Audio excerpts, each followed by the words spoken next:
Hello, everyone. Welcome to the TheMsTexasShow. This is the show where we showcase amazing lives in Texas, as well as bring on board our amazing survivors, advocates, community leaders, and organizations from traumatic events and everything else. And on this show, we partner with the National Veterans Chamber of Commerce, and we bring on our veterans on board to tell us their stories with the traumatic events and what they're doing in our communities. We have another segment called Beautiful Ashes, and this is the segment where we bring on our beauty pageants, contestants, and winners. Last but not least, our survivors who are now soaring in the sky and doing great work in our communities and bringing hope to our victims and survivors who are currently going on their healing journey. If you would like to be a guest on the show, you can contact us on msusatexas@gmail.com. It's Miss USA Texas. You can also direct message us with the same name on Facebook, MS USA Texas.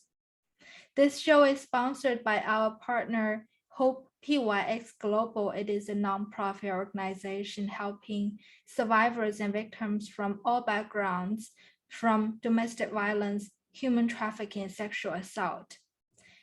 Without your help, we couldn't be here today. If you would like to help us spread the words further and help more people, you can donate at www.hopepyxglobal.org. Now, without further ado, we have a special guest again today. I say again because Miss Darlene Clark was on our show before, and she is a true advocate and a star, and had so many views, from her show and everything. So I can't wait to introduce Darlene again. And we had the full introduction in the past, so we're just gonna, dive in and tell a little bit about her and have her tell us the story. And most importantly, I have exciting news for her to share with you. So just, to let you in a little bit secret.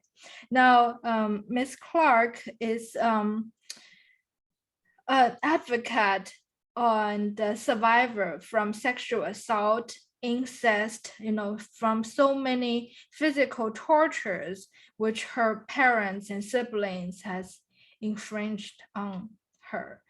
Unfortunately, her dad's version of hide and seek was, to really find her in his shots at his 12 gouge at her. With the grace of God, she survived. But her dad knocked her in the head as she fell to the floor, and her siblings were instructed to form a circle around her. There were 6 of her many siblings doing this. They had to kick her all over when she was 9 and 10 years old. Oh my God, I can't just, continue to read that. And the secret that we're gonna share is that she has a book out, and she's gonna tell you more about this. And welcome, Miss Clark. And thank you so much for what you do. Welcome to the show. Thank you so much. This is the name of the book. It is Shattered Innocence. You can find it at Amazon. And this is the book, and we're gonna put the Amazon link on the show content below so that you can access to it. And there'll be a lot of naysayers against what all is going on about me telling. And I have a lot of friends and family that are going through the same predicament, and they're survivors as well. The family do not want you to tell the secrets out there. But with them being more resilient and fussing back, that's letting people know who they really are, that they're really abusers themselves, especially when they come out and talking about how they're going to beat somebody up if they don't stop it, it's crazy that right there showed the true colors. It took a lot of courage because I was not really courageous at first when I first started telling. I felt like scared half to death. I was fearful. So I said, the best way I could do around it was because some of the things that were done was to use alias, and this is my alias name. But it is true, it did happen. The naysayers who want to say that I am such and such, I'm a liar and all that, they didn't live it. They wouldn't want around me 24/7. Even they were abused. And my daddy lost custody of us when I was 11 years old, and my mom won custody. If there wasn't abuse right there, why would he have won it? Common sense right there, you know? But they don't want to never ever go back to that. But a lot of my family is out to get what they want to out of from anybody, okay? And now my mom's dead, my dad's dead, and they were angry at me because I didn't look at them as heroes. And as I said prior, it isn't about how many kids you raise, it's how you treat the children that you raise. You don't Yeah. make one feel worthless or horrible. And matter of fact, one thing, I got a talk show that on Wednesdays, and I want to say about this, the lady that I'll be interviewing tomorrow, she works at Junior's house at the Child Advocacy Center.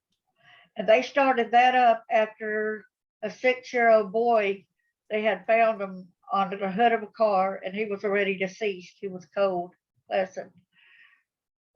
He was already dead. His daddy had beat him all night long. He had died in sleep, and they went and just placed his body on the hood of the car. Wow. And this is so unreal. That boy never had a chance to go into the first grade, they said. He never had another Christmas, another birthday. All that was stripped away. So they ended up making this, because they don't want any more children. They want a safe place for the children to come and tell their stories, not where they have to end up like having the same fate this little boy did. Wow. You know, every time I hear this, I'm really speechless. And this is why we have this safe platform. It's a voice of hope for you to voice your story, for you to break the silence, for you to stop the cycle abuse, like what you said on the book. You know, when you told your story at the first time at our show, which we're going to put on the link below so you can watch the first interview about Darlene's story. But, you know, I was just like, I couldn't even believe these are your own parents. You know, anyone who would doubt, like, is that your real parents? Would the parent would really do this to their children? But it is the fact. Sad. And you know, I hate to even listen to, not to mention to put you through this, to tell us about the graphics again. But unfortunately, I think it's necessary. Can you, I know we did the interview, but briefly tell us, you know, a little bit of what they did to you, so that for the audience that are listening now, of what happened to you. Yes. Like with my story, my mother and my birth mom and my dad, they divorced when I was about 4 years old. They had left me and my, let's see, 5 of us siblings in the store. And my aunt got tired of having to go get us and pick us up, and then mom will come back a week later. This last time mom didn't let. When I went back years in therapy when I was married, I had so much hidden. I did not know a lot of the things. And when I had to get to the root of the child sexual abuse, the first time remembering the root, it made an imprint on my brain, you know, that picture of mom put me on the kitchen table when I was 2 to 3 years old. And I know that daddy and an army buddy were drinking beer around that table. And he went like that. It was a metal table that had rings around it, and they used to open up bottles like that all the time. Well, after they did that, then the guy came and put the bottle up me. Mama told me I better lie still because he gave her $30. I can imagine back in 64, 65, $30 was a lot of money. Right. But when I go back and look at the picture as the adult self, I can see the bottle had a chip on it. The bottle, when you open it up on that table, broke off a little sliver. And then the next thing I remember is being in a bathtub full of water, and it was bloody water. And I was just sitting in there like, how did I get in here? I guess I dissociated. I kept, just didn't know how all this stuff was happening. And when I look back at that little girl in that water, I'm thinking, why do they have so much water? Was it hope? Maybe they was hoping I just drowned in it too, or they could say I drowned in a bathtub. That's some of the thoughts I have. I can't be sure about that, but but that's just the thought on my mind. And then when you were saying that about the hide and go seek game with my dad and having a 12 gauge at a sight, he had came into the girls' bedroom. There was 4 of us girls, and he had told us, "Y'all ready for another game of hide and go seek?" And I thought, "Oh no, not again." But I can't remember an earlier time we played it. But when I thought that, so that must have been we played it before, with me saying, "Oh no, not again." I said one day he's going to end up shooting somebody and killing us. Right. So I went running out of the house and seen my siblings. They ran the other direction around to the front, but I went the other direction. I always went different than them. I always did my own thing. Right. And we already had the garden had done been plowed, and then it rained a lot, and so the dirt hardened before we could even plant again. We had already checked up for rocks and everything. But anyway, I had behind a dirt mound. You can put in mind that I was 10 years old. I was really skinny. I was really tiny. I was short. Like my growth must have been stunted a lot or something. I don't know. But it was weird how I looked up and seen Daddy shooting a gun up in the air, and my stepmom was running around in front of him, and she was laughing like it was funny. But I often wonder, like, when he's shooting up like that, are the things not going to come down and possibly kill somebody? The shells. And so I don't know whether it would have. What it's got to come down, evidently. But anyway, they ran around the house, and then it grew quiet. And I thought, okay, I'm going to look back up again. I glanced up and nobody was around. I put my head back down. It seemed like an eternity went by and everything. And I got the courage to muster to get up. And then Daddy went like this and aimed the shotgun, aimed it at me. Put in mind he was probably about 50 yards away or 50 feet away or whatever. And I didn't know distance, how far a gun could shoot anyway. But anyway, he went like that. I thought, oh crap, I'm dead. And I hid my head back behind the dirt mound, and then he shot. The dirt went all over me, and I didn't understand it. But he was going like still coming towards me, and I thought, well, I got to get up. I'm dead no matter what. I got to get up. But when I looked down, there was a rock. The shell actually went into the rock right there. So I attribute that and say Jesus was my rock. He protected me. But Daddy it seemed like an eternity when he was going back to reload the shotgun. As he was walking to me, he continued reloading it. Something told me, do not run, because that's what he wants you to do. He wants to run, he'll shoot you in the back. I said, but there ain't nothing to run behind anyway. But when I started walking towards him, I said away from him, I wasn't about to go away from him. With my daddy, yeah. And then it's like I couldn't feel my legs up underneath me. It's like something was carrying me. I couldn't feel my legs under me. It's like I was floating or something. It's weird. And I went up to him and he said, damn it, I wanted you to run so that I could have shot you in the back. I would have said I would have, you know, killed, like went hunting and accidentally she got in the way, you know. And so he said, well, I got to kill something today. So then he faced the other way and started going the other way. And then he turned back around, threw down his gun, he tackled me, and he raped me right then and there. And for a lot of my siblings who want to say that this did not happen, they weren't there at every moment of the day to know all the different things that I had to endure. They were not there.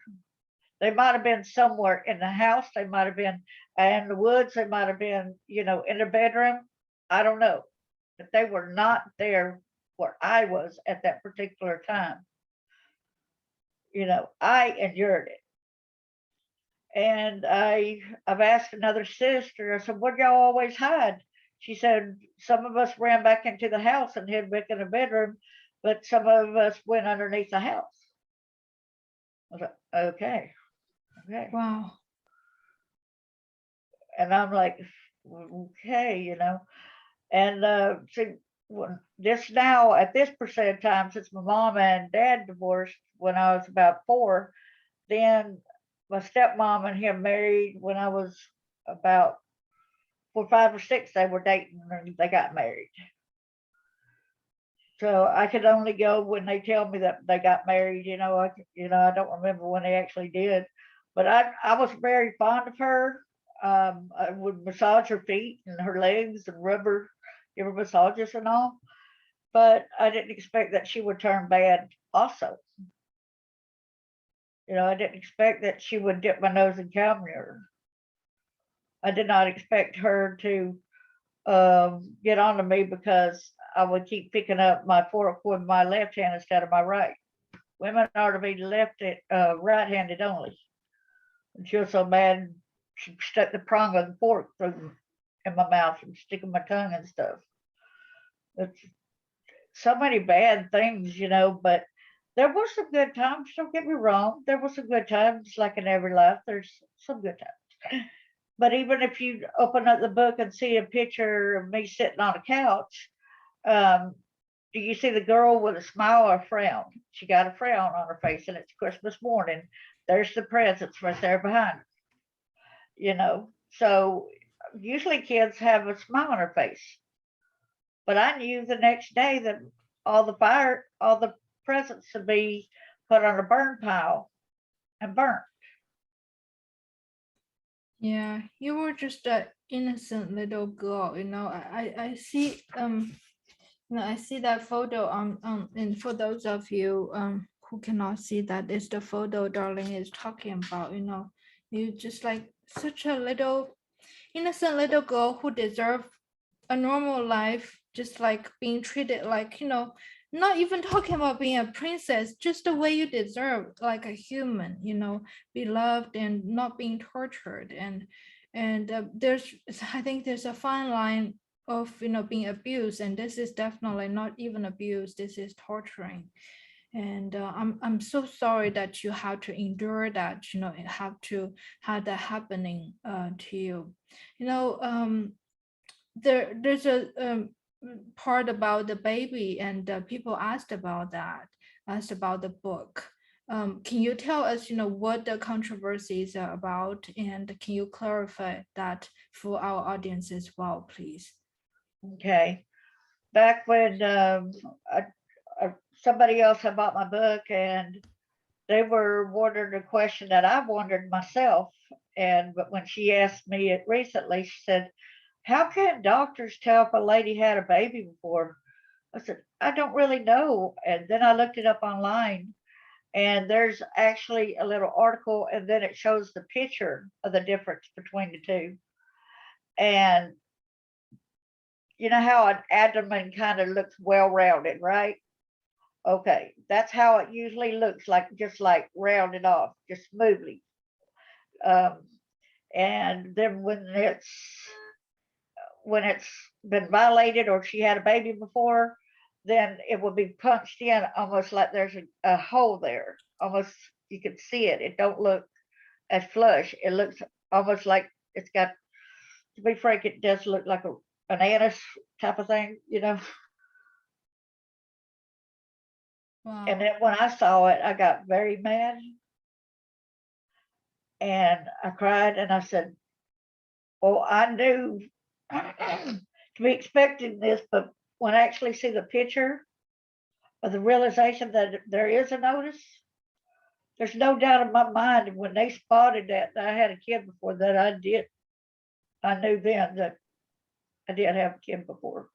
That validated all the past everything. It's not just in my mind.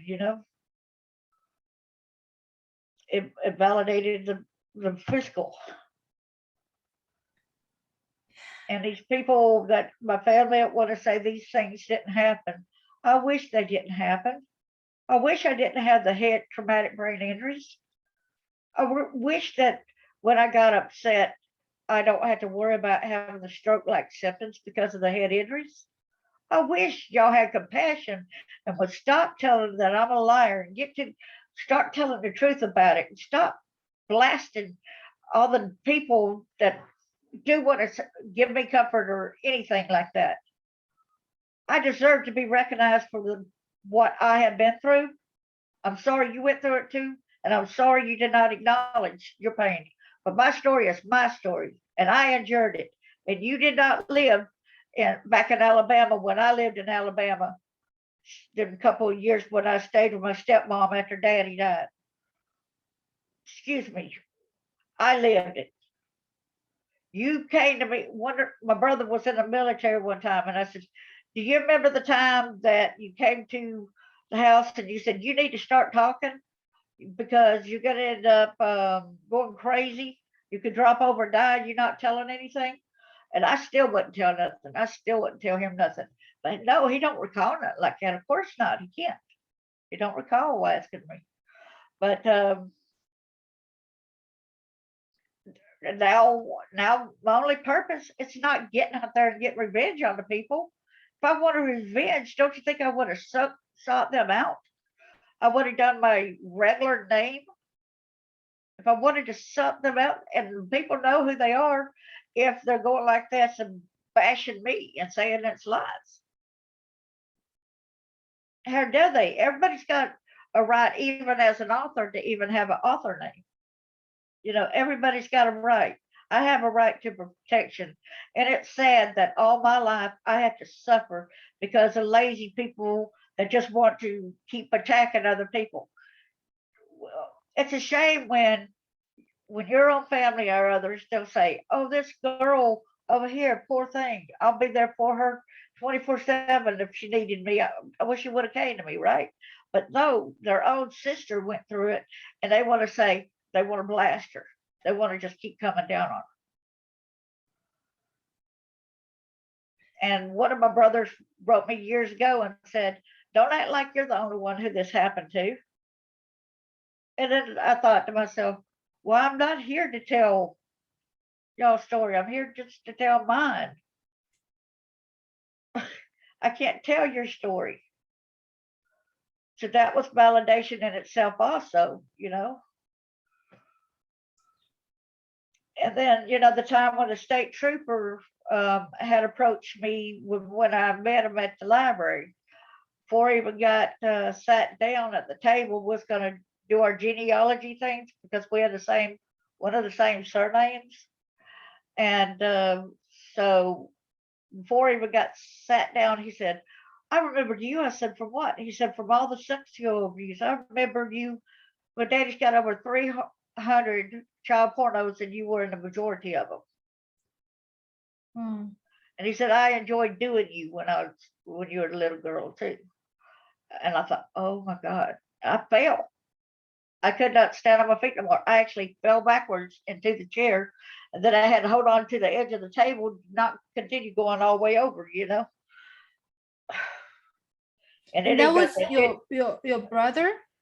No, this was somebody outside of the family that I Wow. met at the. I had called on the phone talking to genealogy, and then when I show up in a public place like a library on a genealogy floor, and then he goes, "I remember you from all the child porno, and I remember having to do you when you were a young girl too."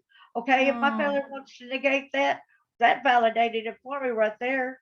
I didn't ever think that. I thought it was all in my head, the things I was seeing, the sexual stuff. When he told me that, you better damn believe I did, you know. Wow. Excuse me.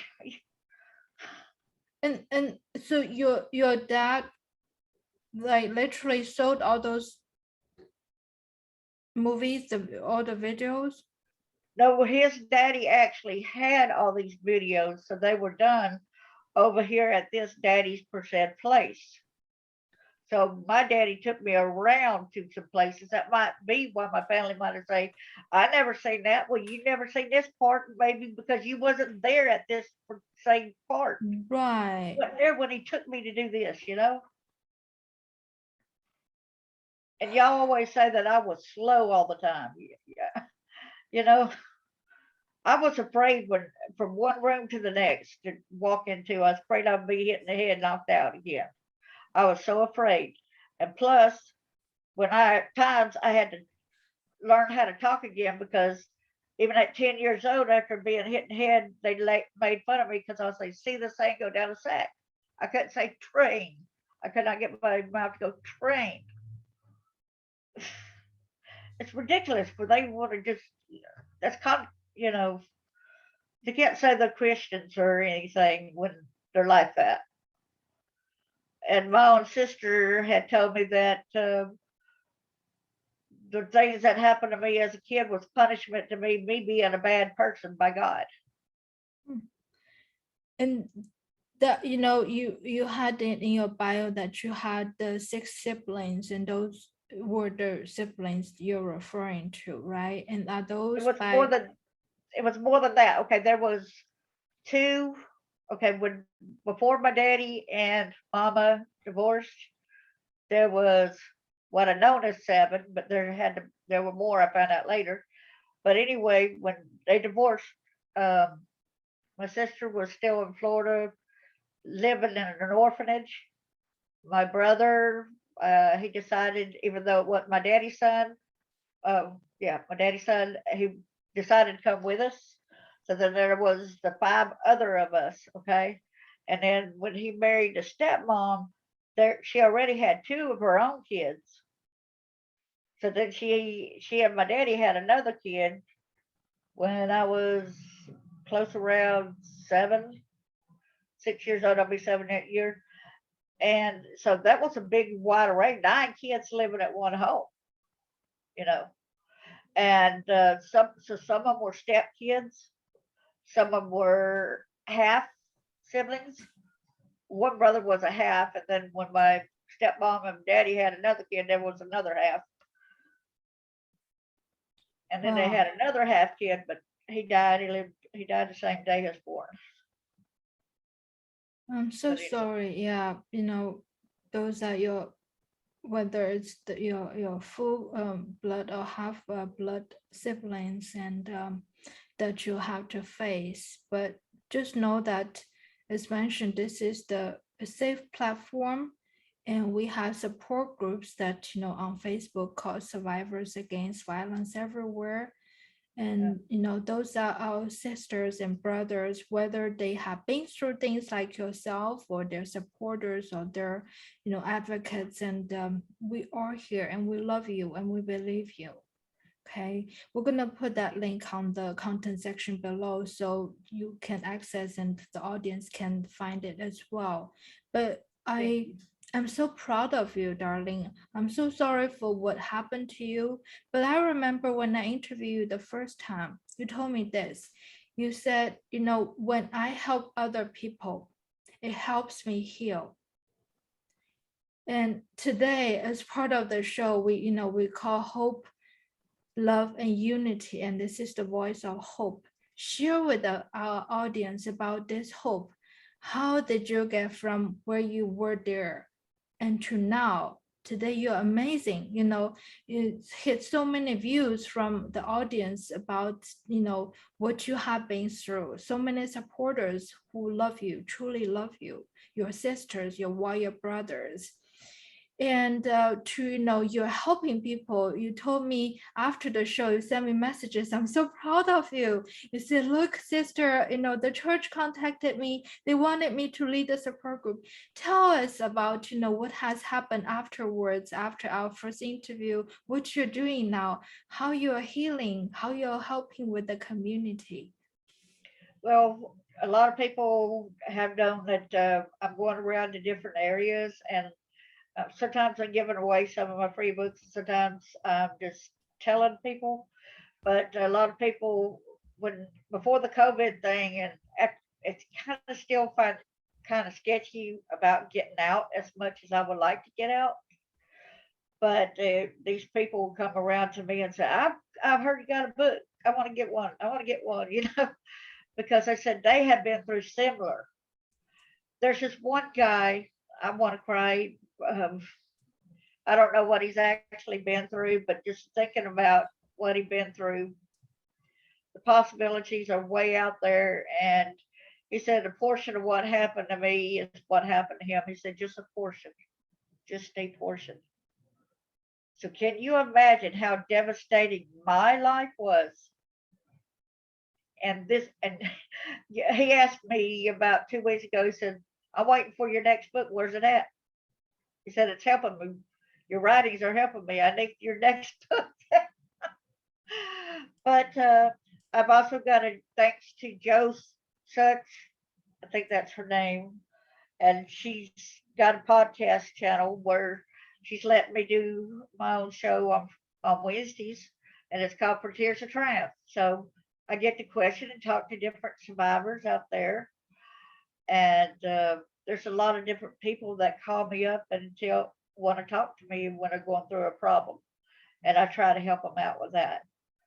And so I do that all the different kind of things, and sometimes I write letters to the individuals when I can, you know. This is amazing. This is amazing. I know that COVID has put a toll that delayed a lot of our in-person events, for social distancing reasons, for rules and regulation, for folks, that might have underlying conditions, for being careful, or, children as well, elderlies as well. So I completely understand. But despite of that, you're still doing, you mentioned about your Wednesday night talk show. Tell us about that. And like on Wednesday nights, I just started that a couple of months ago, and I said, well, I want it to be. Years ago, I had a title. What my first book's supposed to have been named. It's supposed to have been named For Tears of Triumph. Well, at the time, Oprah Winfrey had a big magazine article called For Tears of Triumph, and I didn't want nothing to get mixed up, entangled with that. So I just went ahead and named it Born in a Living Hell. So now my second book, but I did a lot of what the first book said, plus I put more in there. This time I was brave enough to put that in there. So I said, now I need to put something for Tears of Triumph. That's what God wanted me to do. So why don't I just have people on there talking about their life and how they're triumphing over it, telling how bad life was and being triumphant over it, you know? So yeah, yes, and Wow. so and hearing like even your story, hearing so many people, a lot of the names. I don't want to go into too many name details here. Victoria, Kelly, Mike Skinner, Richard Wyman, a lot of different ones. Hearing Right. their stories have really helped me immensely. It's amazing. These are all our warrior sisters and brothers. For those of you who don't know, who are survivors, and they are now all doing their share of the amazing work in the community. And, since you mentioned that, we're going to put those links there as well. But they're truly, truly amazing. And, tell us about the name of the talk show you're on Wednesday nights, so that, our audience can go on listen to that as well. Okay, they could go to Blog Talk Radio, look up Friends Talk, and that's the name of the podcast. But on Wednesday nights, it's mine that says For Tears of Triumph. but Okay. Monday, the rest of the days of the week are other people's. And But on what? Wednesdays, I know you're in Alabama, right? I'm in Tennessee. Tennessee. Oh, I'm sorry. Yeah. So we're both on Central Time. So Wednesday Uh-huh. night, what time? Are your talk shows? Tomorrow it's gonna be 6 o'clock. 6 p.m. All right. And I'll be interviewing a lady, like I said, from that junior's house. Told Mm-hmm. you the little sad story about the young boy, and I'll be interviewing her about junior's house. Right, right. Definitely will tune in. That that would be like great timing because our show is 8:45. So for those folks that you want to listen in, just have your dinner ready and set up the whether you have on your phone, on your computer, just sit down and have some your time by yourself, and you can tune in at 8:45 on our show, and before that the 6 o'clock show by Darlene. This is so wonderful what you're doing, and by writing the book and then also helping with the community. I'm sure that there'll be time, and hopefully very soon after that COVID is clear, so that you'll be able to go back on the show and in person, and whatever other things that might be opening up. But I just see you like we say, the butterfly, right? The butterfly is the rebirth of victims, and I don't see you as a victim. I see you as a victor. And just know that you are my warrior sister. I love you. I'm proud of you. I And want to, I want to say I'm proud of you too, and I want to say, y'all, if you are not, are you, excuse me, if you are looking through the dark shades of the glasses, and you do at times feel you're gonna feel like there's no way out. I felt that way too. But guess what? I'm on the other side now. And I do not feel that way anymore. So I want to give y'all that hope and inspiration that you can overcome it as well. this is amazing. This is what I wanted to, ask you for the takeaway. So like you said, if you see the dark shades on the glasses, and when you feel there is no way out, you can see that there are people like ourselves here that are on the other side, and there is light at the end of the tunnel, and keep fighting for it. You are close. Otherwise, you wouldn't feel like the push away, feel like all the enemies here, like fighting against it, because you're close to victory. And keep up with it. And we love you. We love you all. Well, thank you so much, darling. Love you. We love you. And I love you. And I can't, wait to have you back on. And for those of you who don't know, that we're gonna have, a lot of our amazing authors, including Darlene herself, to tell us more about the books. So we can't wait to have you back on again, Darlene. But great work. Keep up with the great work. And thank you again for making the time. You are watching the Miss Texas show, and tune in for our next episode. We love y'all. Thank you again, Darlene.